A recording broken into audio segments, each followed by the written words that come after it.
जिला बरेली में धर्म यात्रा महासंघ ने पूर्व सैनिकों को किया सम्मानित। बताते चलें, आज़ादी के अमृत महोत्सव के अवसर पर धर्म यात्रा महासंघ द्वारा सैनिकों का सम्मान समारोह बरेली के उपचय प्रेस क्लब में किया गया। इस अवसर पर मुख्य अतिथि विधायक डॉक्टर राघवेंद्र शर्मा उपस्थित रहे। धर्म यात्रा महासंघ द्वारा पूर्व सैनिकों के सम्मान के इस कार्यक्रम अध्यक्षता धर्म यात्रा महासंघ के जिला अध्यक्ष पंकज पांडे ने की।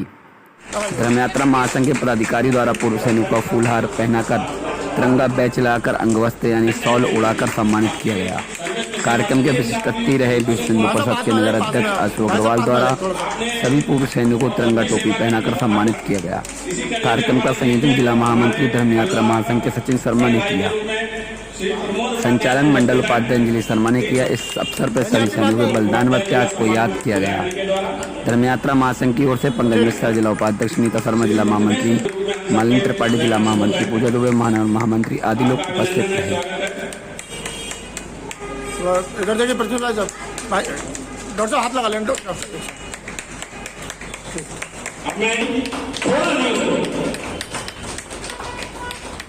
ऐसे हमारे ये पेंशन संबंधी समस्याओं का बिल्कुल घर तक रात में जग के रेजर बना के लेकर लिख के उनका समाधान कराया है।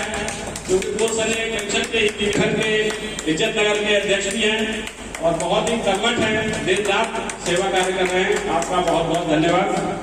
बैठे हुए थे कि वो आए, हमने बुलाए। मैं अपने भाई इस कार्यक्रम के संयोजक हमारे भाई सचिन शर्मा जी, भाई सचिन शर्मा जी का बहुत बहुत धन्यवाद है, जिन्होंने ये सोचा कि हमारे पूर्व सैनिकों का सम्मान होना चाहिए। और आदरणीय विधायक जी ने अपना समय दिया बहुमूल्य, जिसके लिए मैं बहुत आभारी हूँ। सचिन शर्मा जी का शर्मा जी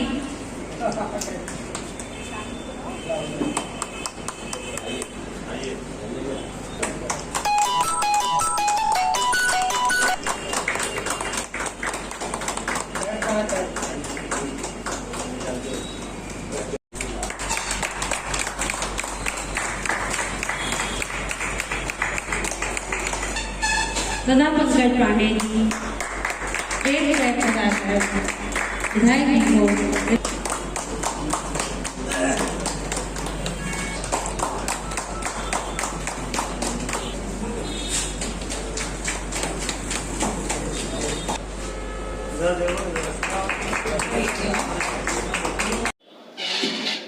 पंकज पांडे।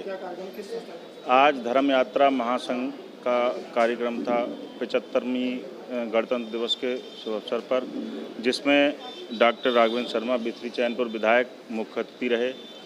और यहाँ पर हमारा जो प्रोग्राम है वो पूर्वी जो सैनिक हैं उनका सम्मान समारोह था। ये क्योंकि पूर्व सैनिक, इन्होंने आज जो हम चैन की नींद सोते हैं, ये सैनिकों की ही देन है, जो धूप में, बारिश में, कोहरे में, ठंड में, सर्दी में सीमा की सुरक्षा करते हैं और हम लोग उनकी बदौलत चैन की नींद सोते हैं। ऐसी हमारी तमाम बहनों ने अपने मांग के सिंदूर उजाड़ दिए और माताओं ने अपने बेटे बलिदान कर दिए भारत माता के लिए। इसलिए आज हम लोग सुरक्षित हैं। तो ऐसे लोगों का कहीं ना कहीं हमारा कर्तव्य बनता है, जिन्हें हम सम्मान दें। और मैं तो ये कह रहा हूँ, मैं क्या सभी पूरा भारत देश इन्हें सम्मान की नज़र से देखे और देखता है और आगे भी इन्हें इसी तरीके से सम्मान देता रहें।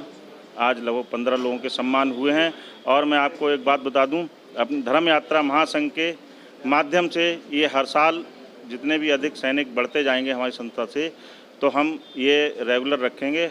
हर 15 अगस्त पे सैनिकों का सम्मान करेंगे। जी अंजलि शर्मा, धर्म यात्रा महासंघ की ओर से। कितने लोग? 15 लोगों को सम्मानित किया गया तथा ये हमारे देश के पूर्व सैनिक हैं, जो प्रहरी हैं, उनको सम्मानित किया गया है। सचिन शर्मा जिला महामंत्री धर्म रक्षा महासंघ। आज के कार्यक्रम के बारे में बताना चाहूँगा कि सरफरोशी की तमन्ना अब हमारे दिल में है, देखना है जोर कितना बाजुए कातिल में है।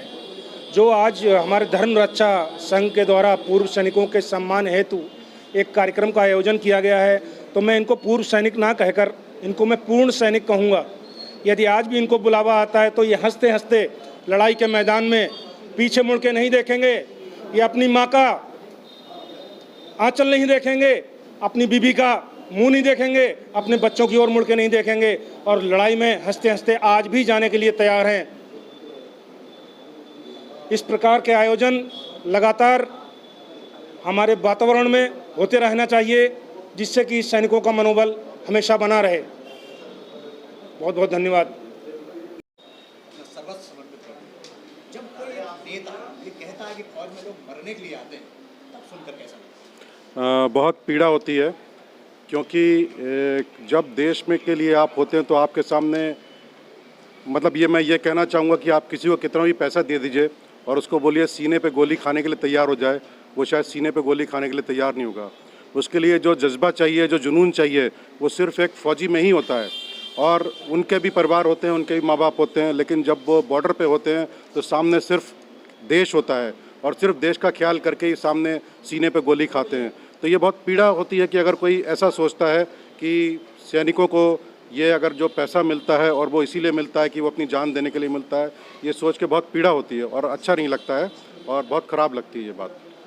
सरकार से जुड़े अगर नेता इस तरह की बात कहते हैं और उसी सरकार से जुड़े नेता अगर वन रैंक वन पेंशन पर काम करते हैं, तब कैसा लगता है? बहुत अच्छा लगता है। वन रैंक वन पेंशन पर जो काम हुआ है वो काफ़ी अच्छा कर्म है, बहुत सराहनीय है।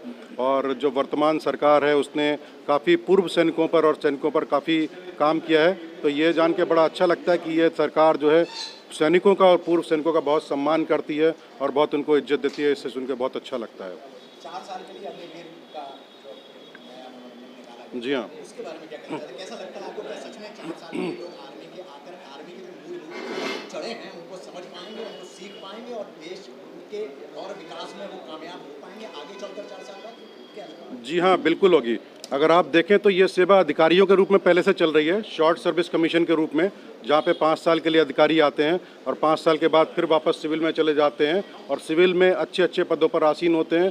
क्योंकि वो 5 साल में की ट्रेनिंग के दौरान जो उनके दिमाग में जो एक फ़ौजी डिसिप्लिन और फ़ौज का जो काम करने का तरीका है वो उनके दिमाग में जो भर दिया जाता है वो ज़िंदगी भर काम आता है। और ये केवल ये अग्निवीर कोई ऐसी नई चीज़ नहीं है। अगर आप देखें इजराइल में, देखें इजराइल में आपको एक जो है बेसिक जो है जैसे यहाँ पे 12वीं क्लास करते हैं वैसे ही वहाँ पे उसके बाद ग्रेजुएशन के पहले एक मैंडेटरी है कि सभी को एक आर्मी की ट्रेनिंग लेनी होती है, चाहे वो लड़का हो चाहे वो लड़की हो। उसी के बाद में वो आगे अपने अपने पद पे अग्रसर होते हैं। उसका फ़ायदा ये होता है कि इजराइल में जब कोई दूसरा देश एक साथ काफ़ी उसके चारों तरफ दुश्मन है, जब चारों एक साथ भी, जब सारे एक साथ भी अटैक कर देते हैं तो भी इजराइल कभी पीछे नहीं हटता, कभी हार नहीं मानता, क्योंकि उसमें उसके देश में हर नागरिक एक सशस्त्र सैनिक है। तो वो कितना बड़ा बल है। तो ये एक जो सरकार की जो सोच है वो यही है कि जब हमारा हर नागरिक एक सैनिक होगा तो हमारी सैनिक शक्ति कितनी ज़्यादा बढ़ जाएगी, शायद विश्व में सर्वोच्च शक्तिशाली हमारा देश भारत होगा। इसी सोच के साथ ये अग्निवीर जो है सेवा जो है लॉन्च की गई है, स्कीम लॉन्च की गई है और बहुत ही सराहनीय है।